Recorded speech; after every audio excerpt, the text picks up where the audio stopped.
Hi అందరికీ. మొన్న మార్కెట్కి వెళ్ళాం కదా, ఆ రోజు నా ప్రాన్ కూడా తీసుకున్నాం అనమాట. పీతలు ప్రాన్ అన్నీ తీసుకుని వచ్చాము.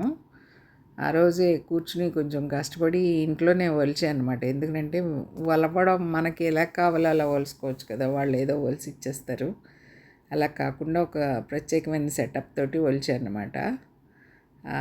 అలా మధ్యలో పేగి తీసేసి దాన్ని మధ్యలోకి చీల్చేసా.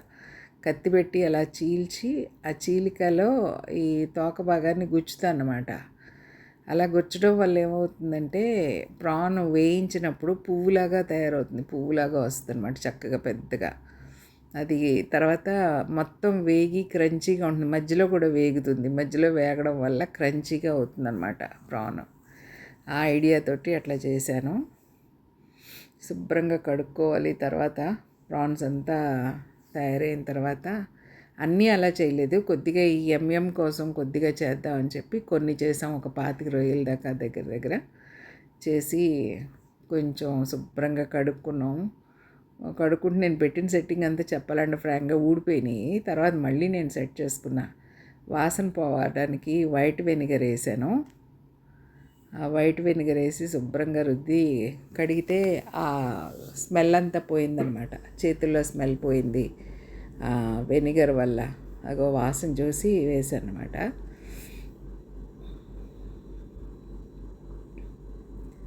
శుభ్రంగా కడుక్కోవాలండి ఎప్పుడు కూడా. ఈ చేపలు కానీ రొయ్యలు కానీ ఈ నాన్ వెజ్ ఐటమ్స్ అన్నీ కూడా ఎంత శుభ్రంగా కడుక్కుంటే అంత బాగుంటుంది. లేకపోతే తినేటప్పుడు ఆ నీసు వాసనకి తినబుద్ధి వేయదు. నేను అసలు ఏదన్నా ఫంక్షన్స్లోకి వెళ్తే అసలు ప్రాన్ తినను నేను.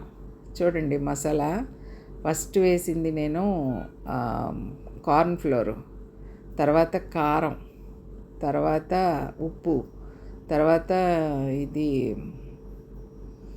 బ్రెడ్ క్రమ్స్ ఉంటాయి కదా, బ్రెడ్ క్రమ్స్ తెప్పించుకుని ఉంచుకోవాలన్నమాట. చాలా వాటిలోకి పనిచేస్తాయి బ్రెడ్ క్రమ్స్. అదొక 2 చెంచాలు వేసుకోవాలి. దానివల్ల క్రిస్పీనెస్ వస్తుంది బాగా. అలాగే కార్న్ ఫ్లోర్ వల్ల కూడా క్రంచీగా అనిపిస్తుంది అనమాట. గరం మసాలా పౌడర్ వేసాము. ఈ కార్న్ ఫ్లోర్ ఎక్కువైతే ముద్దగా అయిపోద్ది, ఎక్కువ వేయకూడదు, 1 స్పూన్ అంతే.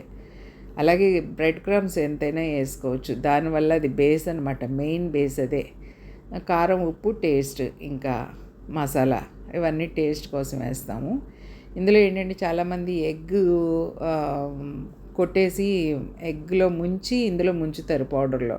కానీ అలా ముంచడం వల్ల ఏమవుతుందంటే ఈ వేడి వేపిన తర్వాత ఆ వేడి చల్లారిన తర్వాత మెత్తగా అయిపోతాయి అవి, అంటే క్రంచీగా ఉండవు అన్నమాట.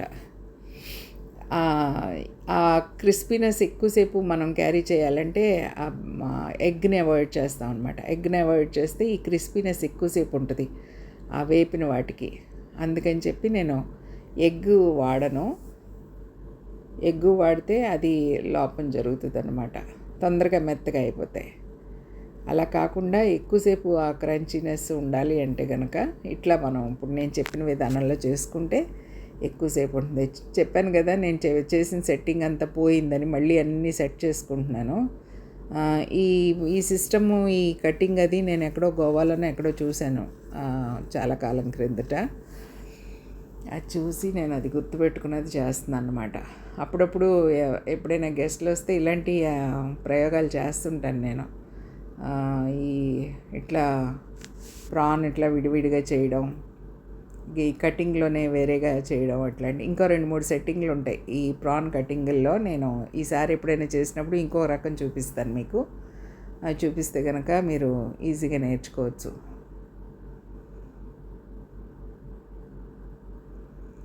అలా అన్నిటికీ ఆ పౌడర్ పట్టించేసి, మసాలా పట్టించేసి చక్కగా. కారం కూడా మనకి ఏంటంటే కొంచెం బాగా ఘాటుగా కావాలనుకోండి, సపోజ్ ఏదైనా డ్రింక్ పార్టీలు అట్లాంటివి చేసుకున్నప్పుడు ఘాటుగా కావాలనుకోండి, అప్పుడు అల్లం వెల్లుల్లి పేస్ట్, పచ్చిమిరపకాయ పేస్ట్ అట్లాంటి వీటితో ఇప్పుడు వేసిన మసాలాతో పాటు అవి కూడా వేసి కలిపేసి వేసుకుంటే చాలా ఘాటుగా వస్తాయి అన్నమాట. ఇదేంటంటే మైల్డ్ టేస్ట్ ఉంటుంది, చక్కగా ఎవరైనా ఈజీగా తినేలాగా మైల్డ్ టేస్ట్ ఉంటుంది అనమాట. స్ట్రాంగ్ టేస్ట్ ఉండదు. కనుక ఈజీగా చేసుకోవచ్చు ఇది. ఒకసారి ట్రై చేయండి నచ్చిన వాళ్ళు.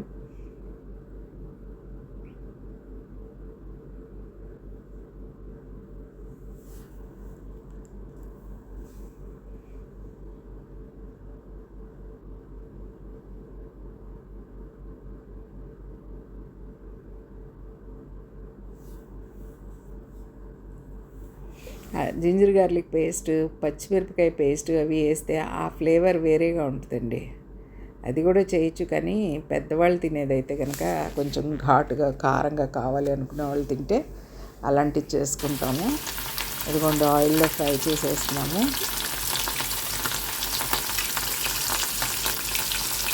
ఇలా కటింగ్ వల్ల ఏంటంటే పువ్వుల్లాగా పెద్దగా వస్తాయి. తర్వాత మధ్యలో దాకా ఫ్రై అవుతుంది, క్రంచీగా ఉంటాయి, క్రిస్పీగా ఉంటాయి.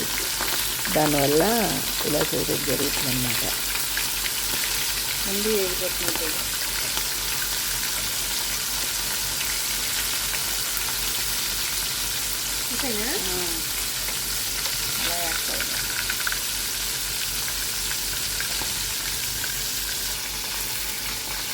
1 minute వేగిపోతాయా? ఆ తోక భాగం పట్టుకుని నోట్లో పెట్టుకుని గట్టి కొరికితే తోక బయటకు వచ్చేస్తుంది చేతులకి. ఫ్లెష్ లోపలికి కలుపుతుంది అన్నమాట, ప్రాన్ లోపలికి కలిపి క్రంచీగా కరకరలాడుతూ తినచ్చు చక్కగా. ఒకదాని తర్వాత ఒకటి ఓదాని తర్వాత ఒకటి అలా తినేస్తాం మొదలు పెడితే.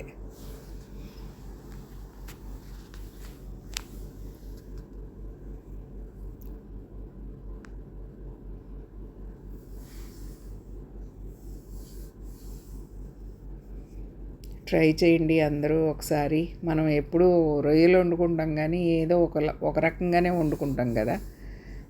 మామూలుగా ఒలిసేసి అలా డైరెక్ట్గా వండుకుంటాం. అలా కాకుండా ఇంకో 2-3 రకాలుగా చేసుకోవచ్చు వెరైటీగా. ఎప్పుడూ ఒకేలాగంటే బోర్ కొడుతుంది కదా. అలా బోర్ కొట్టకుండా చక్కగా రకరకాలుగా చేసుకుని తింటే చాలా టేస్ట్గా ఉంటుంది. ఇంకా కొద్దిగా ఉన్నాయండి, ఈ కొద్దిగా కూడా వేయించేస్తే అయిపోయినట్లే పని. ఇంక ఇదే లాస్ట్, అయిపోతాయి దీంతో.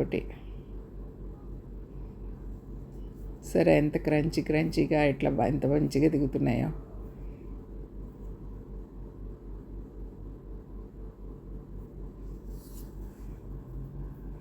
Thank you for watching.